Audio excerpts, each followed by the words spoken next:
घमंड। Mohan was in the room, Mohan was in his room, Mohan अपने कमरे में था। मोटू हिज लिटिल पप वॉज ऑल्सो विथ हिम, मोटू उसका एक छोटा सा पपी का नाम था और वो भी मोहन के साथ उसके कमरे में था। Mohan loved Motu very much, Mohan Motu से बहुत ज्यादा प्यार करता था।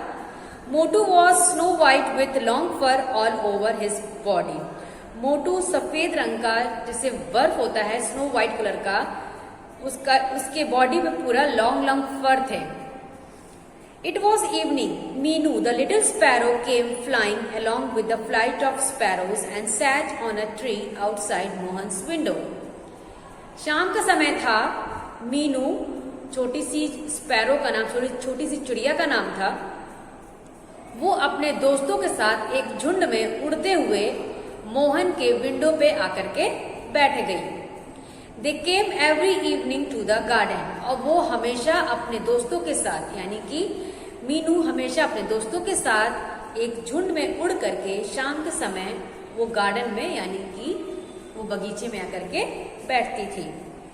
They crept till their sunset. और वो वहां पे बैठ करके तब तक चहचहाती थी जब तक सूरज नहीं डूबता था।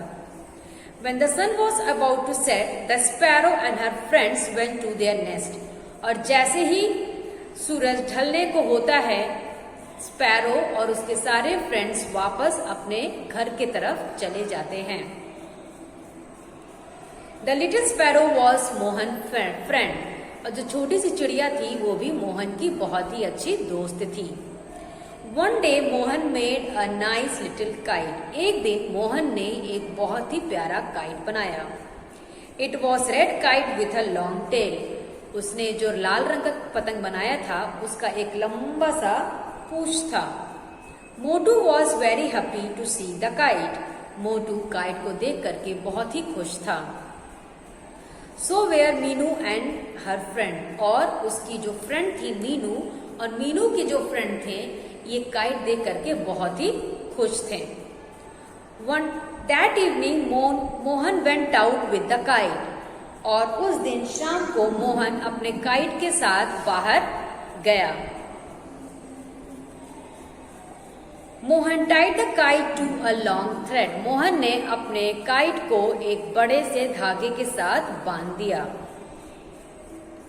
The wind was blowing fast, बहुत तेज हवा चल रही थी। So the kite went up in the sky in no time, और पल भर में इतनी तेज हवा थी कि पल भर में काइट क्या हुआ, बहुत ऊपर चला गया। मोटू लुक्ड अप, मोटू ऊपर की तरफ देखा। The kite looked quite lovely in the sky, और आसमान में वो पतंग बहुत ही प्यारा दिखाई दे रहा था। हायर वेंट द काइट, बहुत ऊंचा उड़ गया, पतंग जो था वो बहुत ही ऊंचा उड़ गया। Higher than the tall buildings, इतना ऊंचा उड़ गया कि वो जो बिल्डिंग्स थे उससे भी ऊंचा चला गया।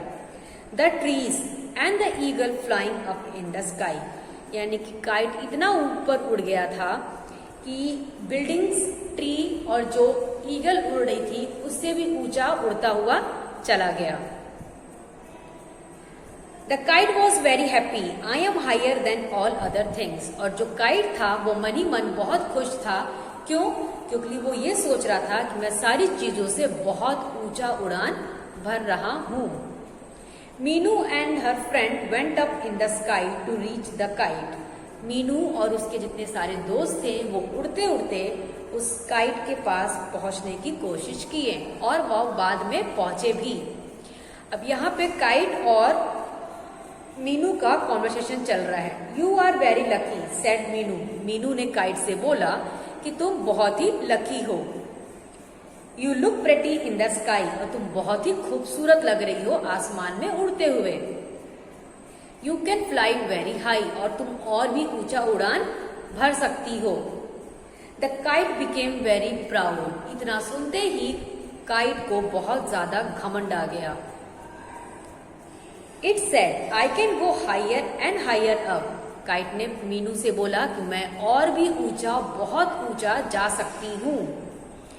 आई can't go because Mohan hold the thread, और मैं और ऊंचा नहीं जा सकती क्योंकि मोहन ने थ्रेड जो धागा है वो अपने हाथ में पकड़ा हुआ है।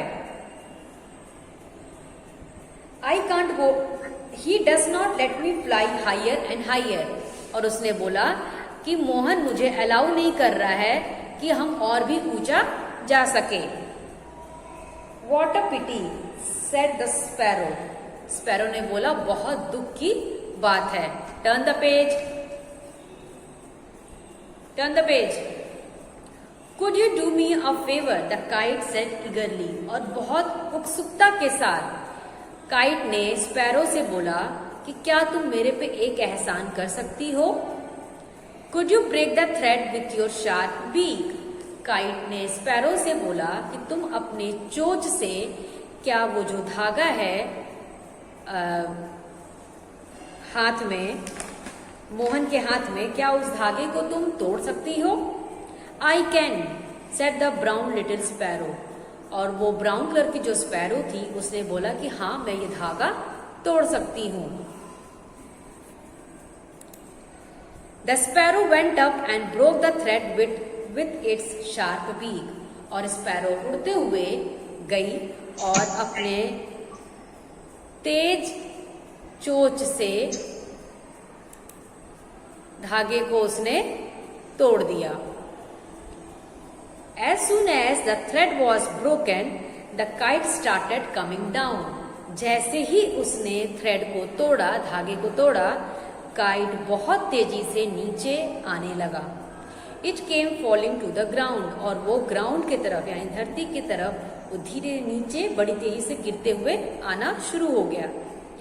After some time, Monu went and took the kite in his mouth। मोटू जो मोहन का लिटिल पपी था वो दौड़ते हुए गया और उस काइट को अपने मुंह में लेकर के मोहन की तरफ दौड़ा।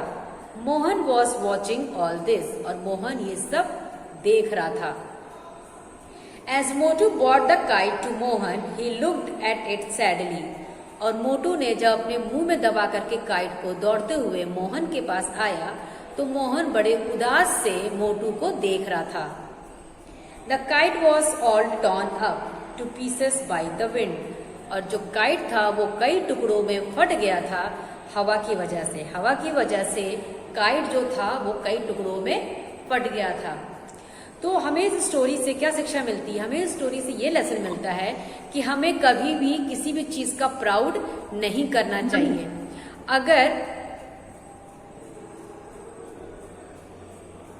अगर उस काइट ने प्राउड फील नहीं किया होता तो शायद उसका धागा नहीं टूटा होता और वो आराम से स्काई में उड़ रहा होता।